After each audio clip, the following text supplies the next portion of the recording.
Hello friends, आपने देखा होगा कि कोरोना के बाद काफ़ी सारे ऐसे पेशेंट आए कि जिनको हेयर लॉस की समस्या पाई गई और काफ़ी ऐसे पेशेंट देखे जो तो फ्रेंड्स ये वीडियो में हम हेयर लॉस के बारे में डिस्कस करेंगे जो काफ़ी कॉमनली पाया जाता है मेल और फीमेल में।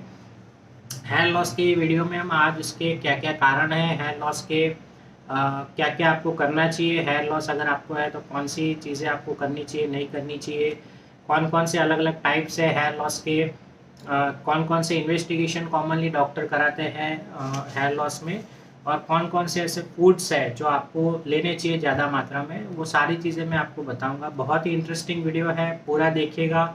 मैं doctor Gunjit Parmar, lifestyle disease specialist, Ahmedabad Gujarat से। हेयर लॉस की अगर हम बात करें तो पूरे जो आपका स्काल्प है उसमें करीबन 1 से 1.5 लाख बाल होते हैं जो पूरे महीने में 1.5 सेंटीमीटर जितने ग्रो करते हैं। ऐसा पाया गया है कि पूरी जो जो फीमेल्स है उनकी लाइफ टाइम के दौरान 50% फीमेल ऐसी होती है जिनमें हेयर लॉस की समस्या कॉमनली पाई जाती है।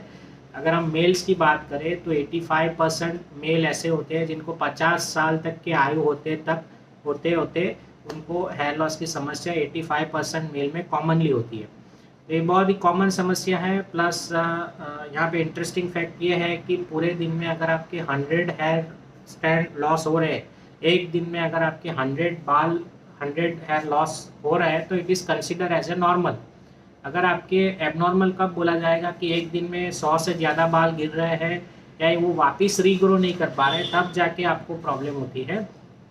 यहाँ पे एक ऐसा देखा गया है कि अगर मेल और फीमेल की बात करें तो आप 100 बाल मेल के लीजिए और 100 बाल फीमेल के लीजिए हेयर, तो जो 100 हेयर फीमेल के हैं वो ज़्यादा बल्कि लगेंगे। और मैंने बताया कि up to 100 hair loss per day it is consider as a normal. But female में ज़्यादातर एंजाइटी, स्ट्रेस और पैनिक क्यों बढ़ जाता है, क्योंकि उनके जो अगर 100 हेयर भी पूरे दिन में लॉस होते हैं वो ज़्यादा बल्कि लगते हैं कंपेयर टू मेल्स। तो इसलिए फीमेल्स में ज़्यादा वो पैनिक सिचुएशन आ जाती है। बट फीमेल में ऐसा रिसर्च है कि टोटल बालनेस जो होती है वो होने का चांसेस बहुत ही कम है, इसलिए फीमेल को घबराने की ज़रूरत नहीं है। ज़्यादातर इसके जो कारण होते हैं वो रिवर्सिबल होते हैं। मेल में ये कॉमनली पाया जाता है हेयर लॉस। उसका रीज़न ये है कि मेल में टेस्टोस्टेरोन नाम का हार्मोन जो है वो ज़्यादा होता है कंपेयर टू फीमेल्स।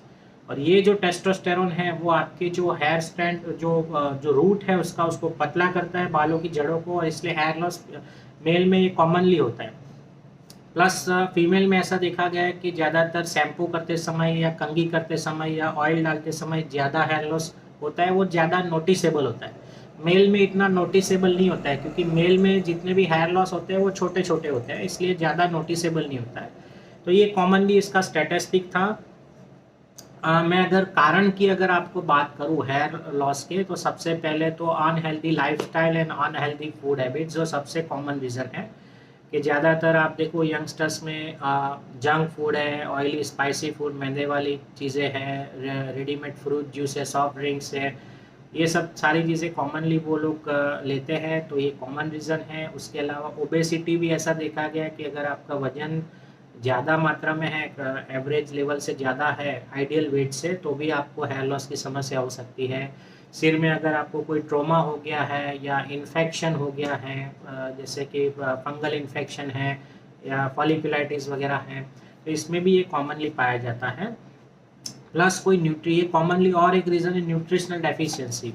तो जैसे कि vitamin B5, vitamin B6, B7, vitamin B9 and B12, ये अलग अलग विटामिन बी के अलग अलग टाइप्स है। ये बहुत ज़रूरी है हेयर को ग्रो करने के लिए और हेयर की स्ट्रेंथ बनाने के लिए।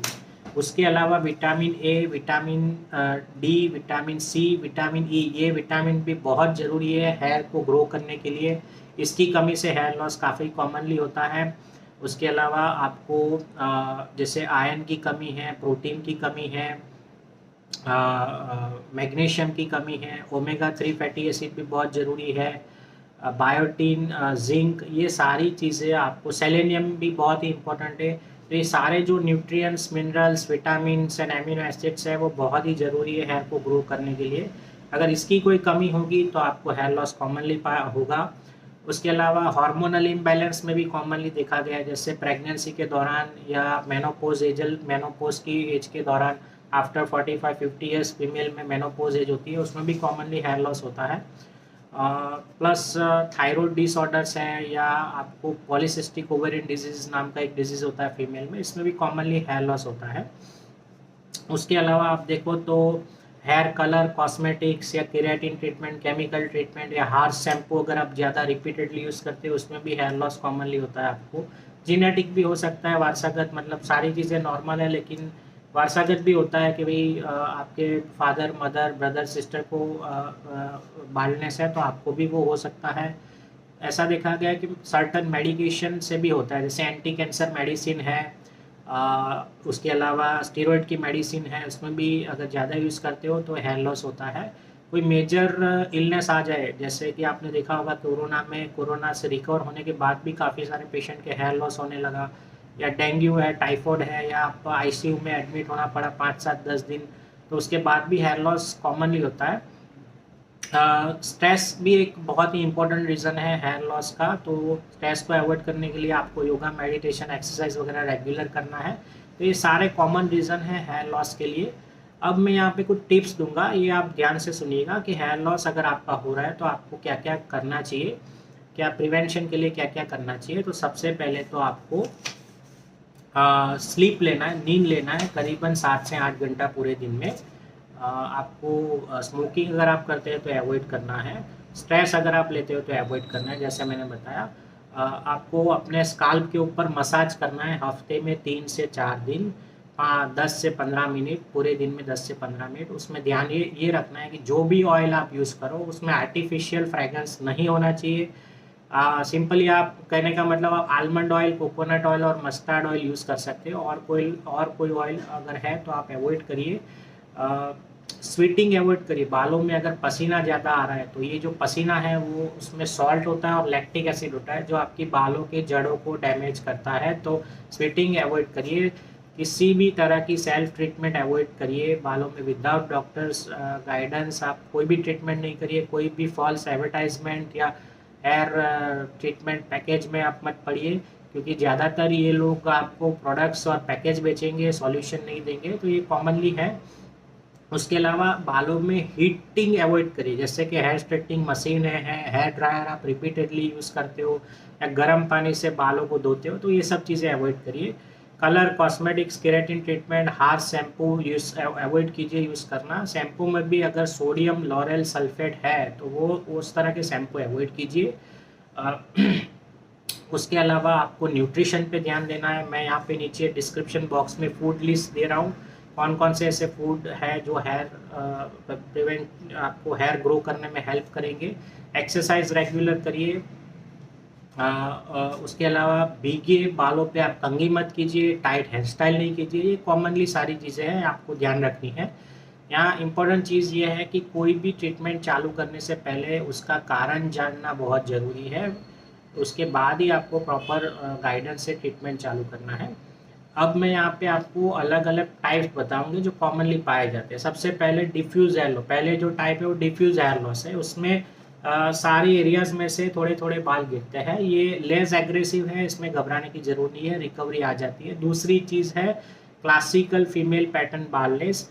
ये इसमें आपको सेंट्रल एरिया से बाल ज़्यादा गिरते हैं कंपेयर टू साइड वाले जो एरिया है उसमें कम गिरते हैं, सेंट्रल एरिया से ज़्यादा गिरते हैं। तीसरी चीज़ है एलोपेशिया एरिएटा। ये जो चीज़ है ये आपका ऑटो इम्यून डिजीज़ और थायराइड डिसऑर्डर से अटैच है, तो ये भी एक इजीली इसमें रिकवरी आ जाती है प्रॉपर ट्रीटमेंट और अर्ली डिटेक्शन से। और चौथी बहुत ही इंपॉर्टेंट चीज़ है जो टेलोजन इफ्लूवियम बोलते हैं इसको। आपने देखा होगा कि कोई मेंटल फिजिकल स्ट्रेसफुल सिचुएशन आ जाए, जैसे कि अभी मैंने शुरुआत में एग्जांपल दिया कि कोरोना के बाद रिकवरी होने के बाद भी काफ़ी सारे पेशेंट के हेयर लॉस हो रहा था, या डेंगू हो गया या टाइफॉइड हो गया या हॉस्पिटल में आपको एडमिट होना पड़ा, तो ये स्ट्रेसफुल सिचुएशन में भी आपके हेयर लॉस होते हैं। यहाँ पे आपको हेयर लॉस इमीडिएटली नहीं होगा, 3 महीने बाद आपका हेयर लॉस चालू होगा। ये इसका एक फीचर है कॉमनली, तो ये आपको ध्यान रखना है। तो ये 4 अलग अलग टाइप्स थे हेयर लॉस के।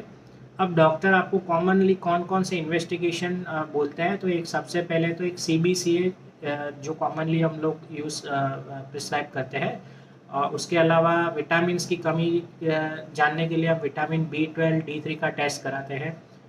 आयरन भी बहुत ही इम्पोर्टेंट है बॉडी के लिए, हेयर के लिए, तो उस वो भी टेस्ट कराते हैं। थायराइड भी रूल आउट कर लेना बहुत ज़रूरी है, थायराइड टेस्ट करा के। उसके अलावा हम पुल टेस्ट करते हैं, बालों का अगर हल्का सा खींचते हैं, अगर गुच्छा बाहर आ गया बालों का हल्का सा खींचने से, तो मतलब आपकी बालों की जड़ें कमज़ोर हैं। पेशेंट को हम कई केस में एक प्लास्टिक बैग में जितना भी हेयर लॉस हो रहा है उसको कलेक्ट करने के लिए बोलते हैं, और फिर पॉसिबल है तो काउंट करने के लिए भी बोलते हैं। अगर पूरे दिन में, मैंने बोला अप टू 100 हेयर लॉस पूरे दिन में हो रहा है तो it is consider as a normal. 100 hair से ज़्यादा हेयर लॉस हो रहा है पूरे दिन में तो एबनॉर्मल है, उसका डिटेल इन्वेस्टिगेशन कराना ज़रूरी है। स्काल्प की बायोप्सी भी की जाती है कई बार कोई इन्फेक्शन रूल आउट करने के लिए। और लास्ट में कई बार ट्राइकोस्कोपी भी होती है। ट्राइकोस्कोपी माने एक डर्मोस्कोप नाम के मशीन से स्काल्प का एग्जामिनेशन होता है, it's a video examination of scalp. तो ये कॉमनली ये इन्वेस्टिगेशन होता है। अब फूड लिस्ट की बात करें तो लंबा लिस्ट है, मैंने डिस्क्रिप्शन बॉक्स में, वीडियो के डिस्क्रिप्शन बॉक्स में दिया है कौन कौन से फूड्स में से प्रोटीन मिलता है, जिंक मिलता है, आयरन मिलता है, selenium, omega 3 fatty acid, vitamin B12 A D E, ये सारे अलग अलग जो फूड सोर्स है मैंने एक डिस्क्रिप्शन बॉक्स में नीचे आपको दिया है लिंक, उस पर क्लिक करिए, बहुत ही हेल्पफुल है। तो फ्रेंड्स आप मेरी यूट्यूब की चैनल को ज़रूर सब्सक्राइब करिए, और ये वीडियो आपको अच्छा लगा है तो अपने फैमिली फ्रेंड्स के व्हाट्सएप ग्रुप और दूसरे सोशल मीडिया में ज़रूर शेयर करिए। और भी मेरी चैनल पे बहुत ही इंटरेस्टिंग वीडियो आते रहेंगे और बहुत सारे वीडियोज़ अवेलेबल है, देखते रहिए फ्रेंड्स। Bye, take care.